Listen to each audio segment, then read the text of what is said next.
lovelies. Feeling a bit rough, so this is just going to be a single take with no edits, so if there's coughing or whatever, you'll just have to deal. I couldn't get my Discord back, so my new Discord nick is Grimachud. The join link that's in the newer videos should work, otherwise hit me up and I'll sort you out with an invite.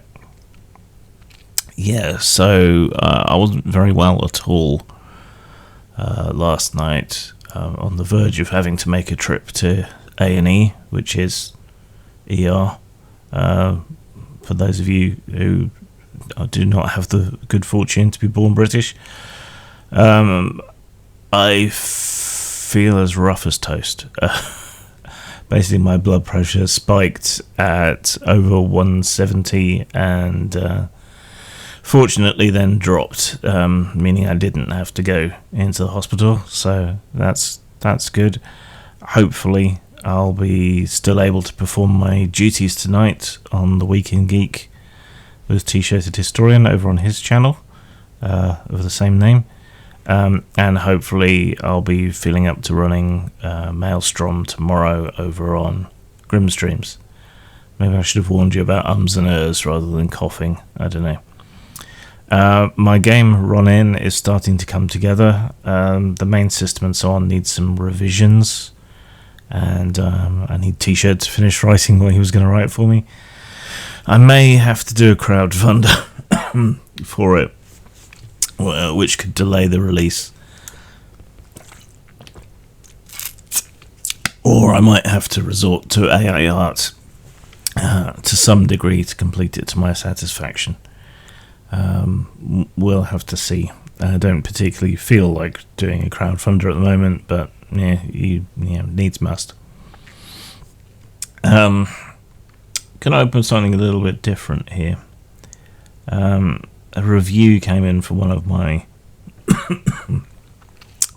products over on DriveThruRPG, the Little Grey Book.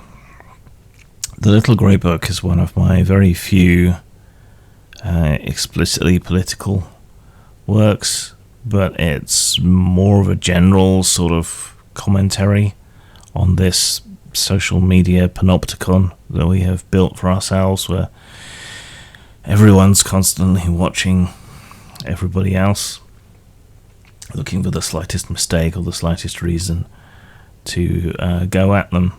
And I thought this review that they posted was deliciously ironic and a fine example of confirmation bias. So the review goes: "Don't bother with this, especially if you're not cis. At first I thought the initials of this game were an unfortunate coincidence. Then I glanced over the game itself and noticed some outdated language about trans people, and it gave me pause.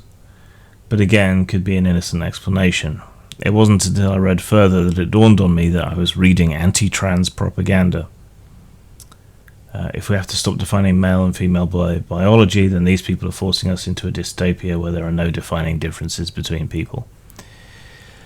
There are no other specific points I can put my finger on, partly because I did not care to read any further than the vague intro to the setting.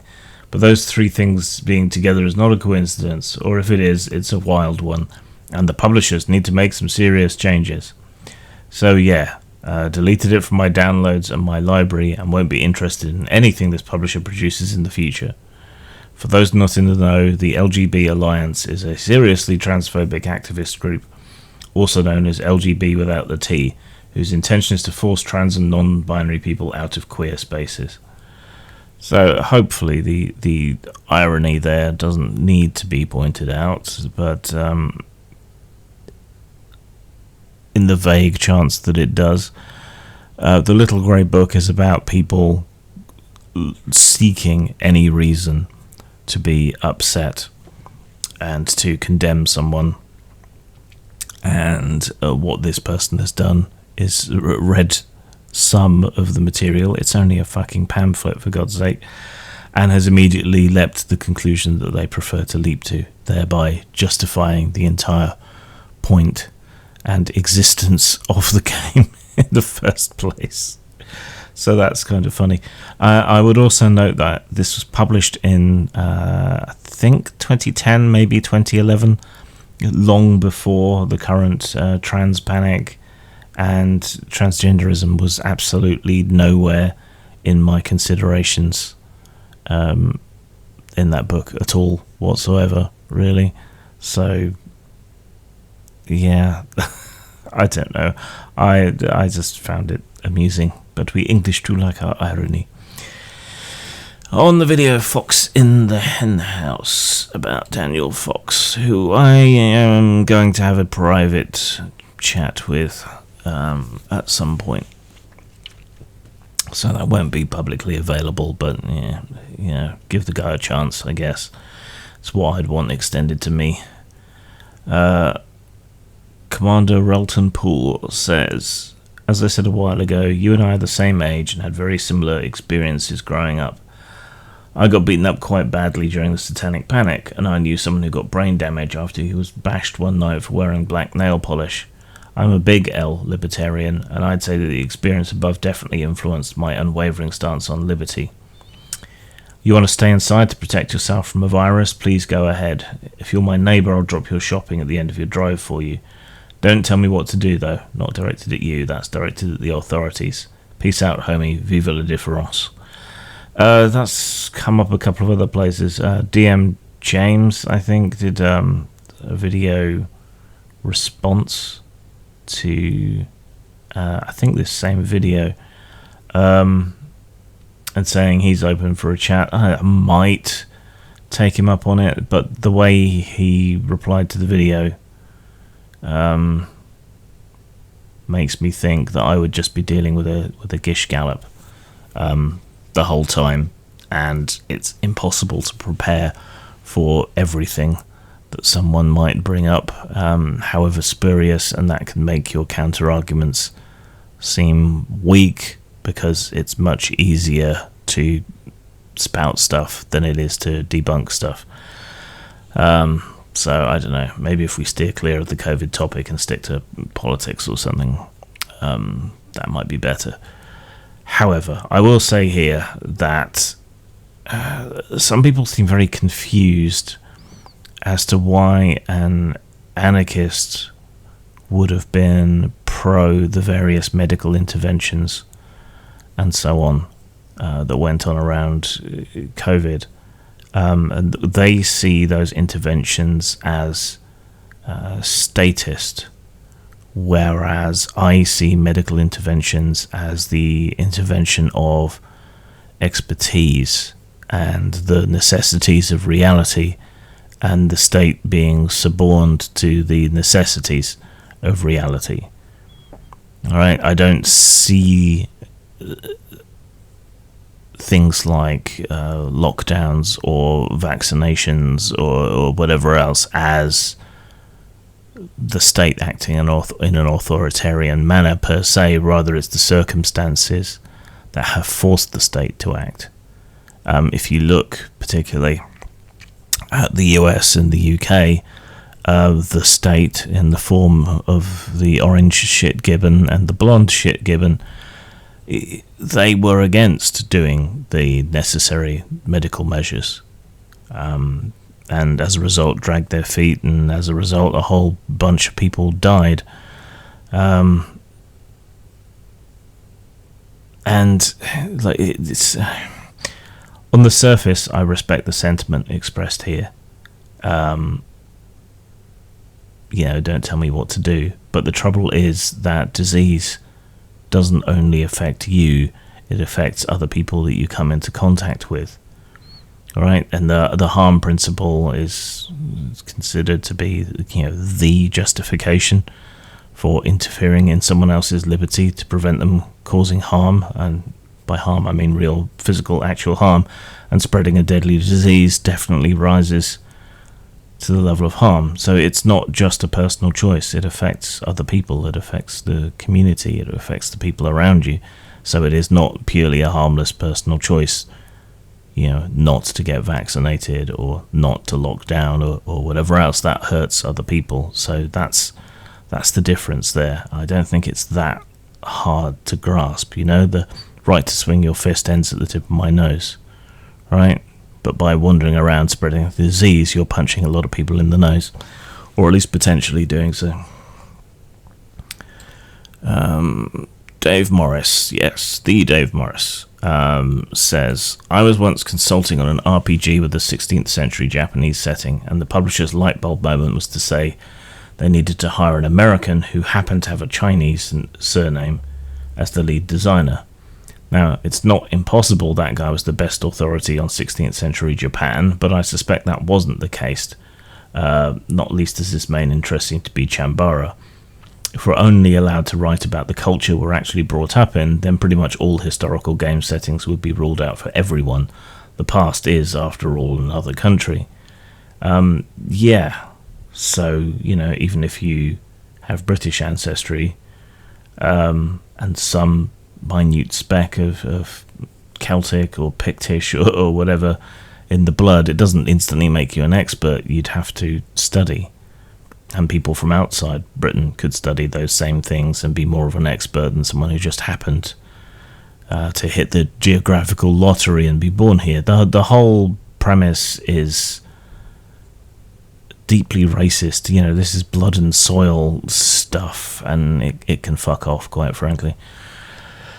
On the depressing news about Ed Piskor, I did get a few people try to be combative in the comments and to shit on him and even celebrate his death and so on, and I made the rare executive decision to delete most of that from the video.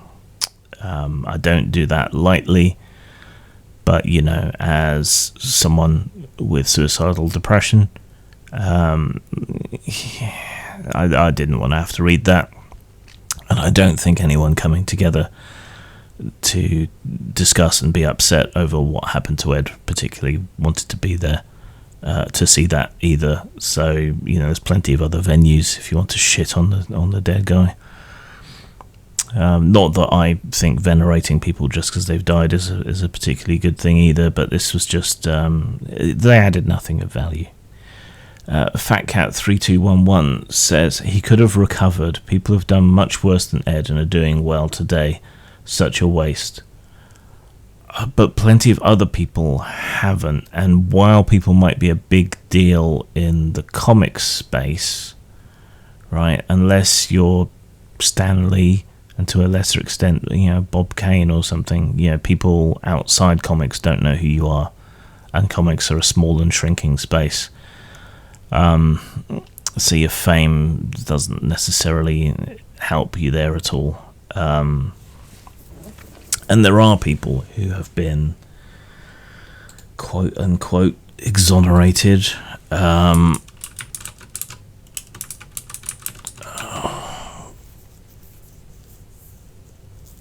And yet they haven't been able to come back, right? We can look at, say, Kevin Spacey, for example. He's been quote-unquote exonerated in court for the things he was alleged to have done. Has he recovered? I haven't seen him in anything lately. Have you? And there are plenty of other people, who are rich, who are powerful, who were professionally well regarded in much more publicly facing sorts of roles and jobs and so on than someone who drew comics, and they haven't recovered. A great many people don't, and that's skipping over all the normal and ordinary people who've suffered this and haven't recovered. Maybe he could have, but probably not. And there was a $75,000 deal that fell through because of all the fuss. His partnership, various other things, and from his point of view, looking forward, he would and could see that he was probably not going to be able to practice his dream profession anymore, quite apart from all the pressures on creative industries otherwise at the moment. yeah, it's tragic. It's a waste. Maybe he could have kept going. Maybe he could have recovered to some degree. But I empathise with the idea that he maybe thought that he couldn't, because that has been true for a lot of people. Bobby Flavor says Ed Piskor was falsely accused. The women who did it, Molly Dwyer and Molly Wright, need to be in jail. And any video about Piskor should include his suicide note where he defends himself and calls his detractors out. While I'm a lifelong comic reader, I am not embedded in the comics scene. I did not feel like I was in a safe position to offer commentary or feed into the fuss about the specifics, and the people involved. On this channel, we always like to kind of try and take a step back and look at the broader picture, the currents of culture and politics, and how a particular event or a particular person fits into that overall thing. Practice a little bit of detachment. This last video was very personal to me, and my aim there was to try and help people understand what it is like being the victim of the kind of stuff that was done to Ed. It wasn't to talk about these specifics and so on. So I'm sorry the video didn't cover these things. I think they should be called out if there is proof, if there is evidence. I did read his suicide note, but that is his subjective opinion from the depths of depression. So unreliable narrator. But that wasn't what my video was for. So sorry. User string of letters and numbers says, I tell you what, in this day in life, you can't trust anybody. If I ever make it big, I'm going to change my goddamn name so I ain't got to worry about ex-girlfriends mad that I made it out. Isn't that sad, though, that you can't trust anybody? I mean, it's true to an extent, because even people who are your friends, who have known you for years, seem to be willing to drop you the instant you get accused of anything, no matter how spurious the accusation is. But then you look at the damage that these mobs bring to people's lives, and self-preservation is a perfectly rational, if dishonourable, reaction. But it's sad to not be able to trust anybody, and being cut off from those kind of social support networks and so on is awful, as I covered in the video. Land of the Silver Path says, they went after his means to make a living. They organised a mob to ruin his career. They wanted him broke, homeless, and yes, they wanted him dead, and they think it's funny. Yeah, I suspect some are horrified, but there does seem to be an extent of like putting on a face of bravado and even celebration, which is disgusting. But yeah, to drive home the point, this is not banter, this is not insults, this is not rocking up in someone's YouTube comments and calling them a faggot. This is going after people's ability to support themselves, to make a living, to have a career, to get projects, to publicize themselves, all of this stuff. Particularly if you're a creative, you kind of have to live online to some degree. And yeah, from his point of view, they had ended his ability to make a living. They had ruined his career. They had cost him tens of thousands of dollars. Like, as you say, they wanted him broke and homeless. I don't think they really wanted him dead, though some might be genuinely that psychopathic. But he is. And that is often the natural outcome to when you take away someone's raison d'etre, right? Steve Woe7GT says, I keep hearing the word guilty when it comes to videos on Ed Piskor and his suicide. Even if everything about him is true, he committed no crime. The girl was 17 and the age of consent in PA is 16. You may not like it, you may not agree with it, it is the law though. So basically, he was bullied to the point that he wanted to die because he didn't live a mob-approved life. At the end of the day, he was murdered by a bunch of sanctimonious, anonymous arseholes. There's your crime, there's your guilty party.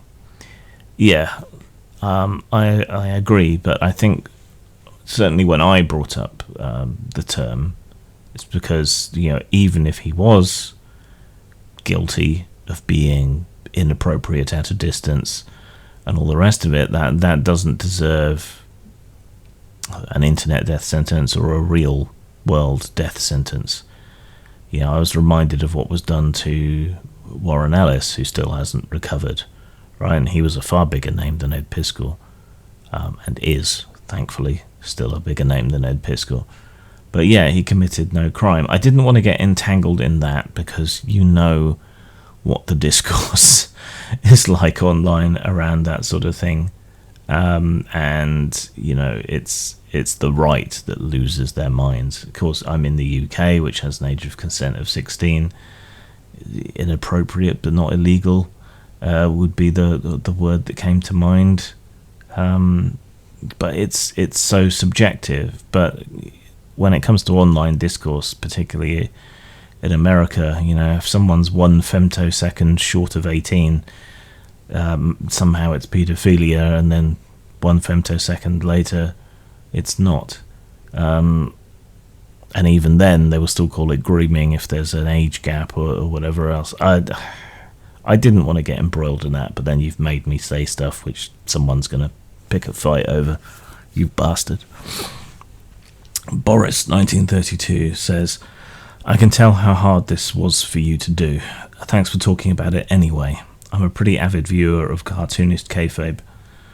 Ed was such a knowledgeable guy and a good artist. He really loved comics, breathed it in. It was his soul. The fear of losing his ability to create/publish comics, along with losing an upcoming deal, his gallery showing being cancelled, and his father being harassed by the local media, broke him down to do what he did.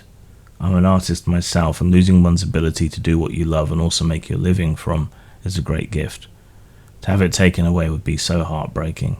R.I.P. Ed. Yeah, when you go after people for this sort of thing, and this is why I try to be understanding of the anti-AI art people, is because they're under threat. Well, I'm a writer, I'm under threat as well.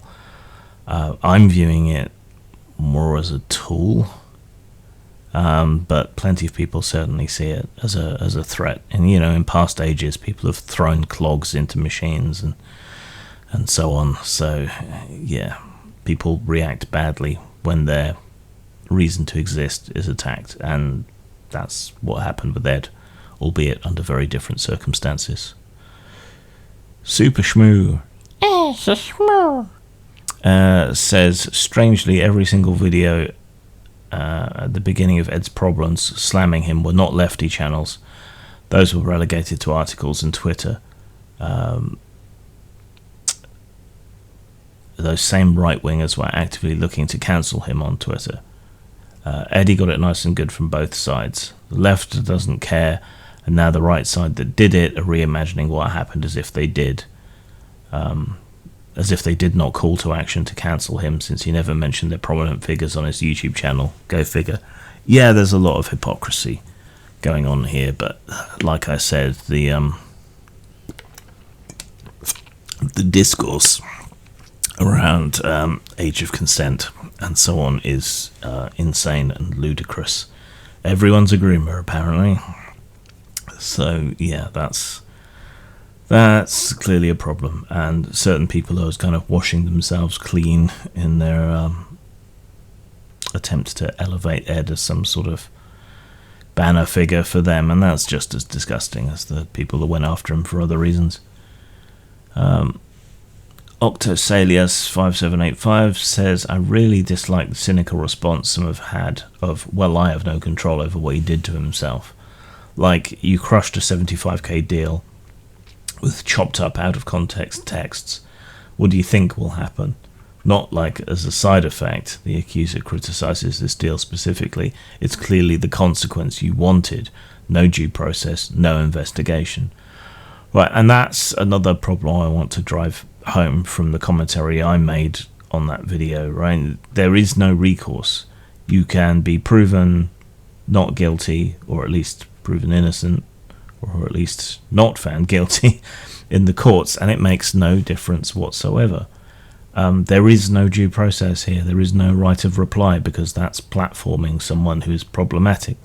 There is no clear-cut way out of this bullshit. And so it feels very trapping, imprisoning, and that just makes it even worse, and is part of what helps drive people to do something serious. Jonathan Frost says, serious question. Why does it seem that the majority of instigators of this kind of thing, cancelling, etc., are women? It seems like most of the stories I've heard that end in someone's death from online bullying and suicide are because women attack their victims without remorse, often lying about the circumstances they are claiming. I mean, that's broad strokes, but okay, let's talk in broad strokes. Society's become increasingly feminized. That's neither good nor bad, any more than a masculinized society is necessarily good nor bad. But men are at a disadvantage as an overall demographic in that kind of cut and thrust of social one-upmanship than everything else. We tend to be less emotionally intelligent. Our friendship networks are smaller. All of these kind of things are factors, whereas women, for whatever reason, whether you think it's conditioning or genetics or whatever else, tend to be better in these environments and much more used to the kind of social confrontation. The stereotype of the schoolyard is, two boys will get into an argument and punch each other, and then it's done, and they can go back to being friends. Whereas women, I'm not your friend anymore. You can't come to my birthday party. Those sorts of things. And I think that, however stereotypical or cheap that is as an analogy, I think that's part of it, or at least it points the way to what the problem is. I also think we have enormously privileged women's word over men's in recent years. When I say recent, for quite some time now. Believe women, believe all women. Me too. An accusation is as good as a conviction if a woman makes any suggestion of impropriety of any kind towards a man. That's it, game over. That is enormous power to hand to people, and you know what they say about power. A Man Is Alone says, the same folks who constantly overstate the harm of hearing certain words then play completely incredulous and innocent when it's their words that inflict actual pain. Reputation demolition via rapidly organised personal boycotts that are immune to reason and disinterested in empathy. I would say compassion rather than empathy. Always go for compassion over empathy. But yeah, they will say that, you can't use the word crippled, but then they will do something materially harmful to someone and have no remorse whatsoever, right? It's hypocritical, and hypocrisy really pisses me off. I know it shouldn't, but it does. On my Building Better Worlds review, Actorus says, the core book for this RPG isn't too bad, but since then it's been very disappointing. Pretty much everything here has been done better before, e.g. in Traveller, 2300, Hostile and other similar games. This RPG is catering to the modern gamer's appetite for style over substance, and the style isn't even that great. I think maybe that's a little bit unfair. Yeah, I suppose Traveller has covered a lot of the same stuff, but without the same focus, and obviously in a different system. Traveller systems have their own issues, and of course spread over many books. Licensed properties have changed a lot. They used to be even worse. at least you genuinely get playable, decent games with their own artwork and so on now. That I don't think there's anything wrong per se with the Alien RPG as a whole, but it's this choice of making what look like expansion books and expanded core books less useful that's really given me pause. Quedhup says, I'm so bloody tired of supplements being mostly adventure. I don't run pre-written adventures, which means that might as well be garbage for me. I like the main Alien RPG, but not liking this expansion.